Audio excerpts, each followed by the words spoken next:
This is the summary from Daf Pei Dalet. We talk about the idea of tshuva, that there's two ways to serve Hashem. One is the compliance, and the other is the return of the son who traveled away and was distant and coming back. And this is why the pasuk says shalom, shalom, for those who were distant and now become close.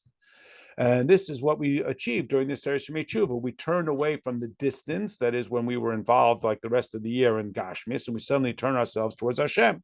And this is the left hand, that through the left hand, which represents Gvura, like we say, the Ashamnu and Chatanu, we really are hardening ourselves to realize how distant we were, how we allowed other things to become our priority in our Tainugim. And we turn around and we make that Hashem into our Tainug. It's like returning from a distant journey. And this is what is indicated in V'yamina Techakeni, the right hand embraces me, even if I hug someone from the back. That is, even if they are engaged in things which are shallow, they still are embraced. And this is what Hashem means when he says, the right hand of Hashem protects me or shades me. And this is achieved through Torah study, as we have this constant sort of back and forth about Torah study and mitzvah action. Torah study is internalized, and mitzvah actions seem to be external.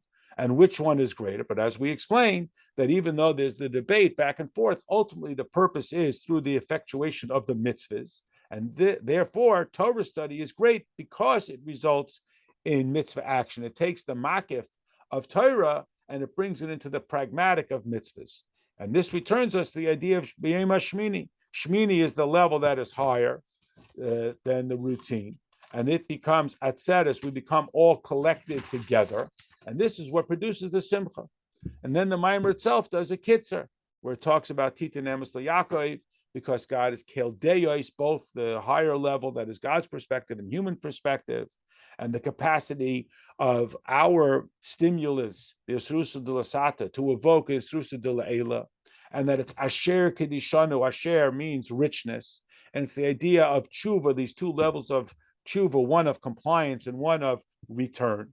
And this is effectuated through Torah study, which every day when we study Torah, we incorporate the infinity of Hashem into our humanity. And then it should be translated into the resultant changed behavior, which manifests Hashem's ultimate purpose, which is dir b'tachtein.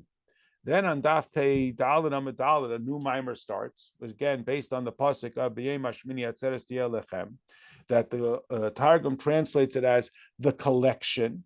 Everybody comes collected into one place, and this is predicated on the Hishtalshlus, because Hashem, sort of in his essence, is without limitation, and therefore there can't be creation of worlds. Worlds can only be created as a result of the tzimtzum that starts to squeeze it down together.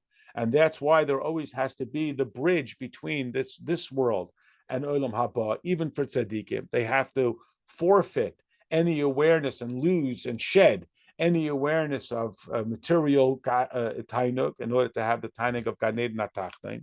And then even to go from Gan Eden Natachtain, Gan Eden Elyon, they also need to shed the Gan Eden Natachtain quality in order to appreciate the Gan Eden Elyon, because from the perspective of Gan Eden Elyon, Gan Eden Natachtain is also a form of Gashmias. And this is the Tchilas Masecha that we have on Rosh Hashanah. And the ultimate objective is to manifest it down here in this physical world. And that's where we are unified with Hashem through the effectuation of his mission.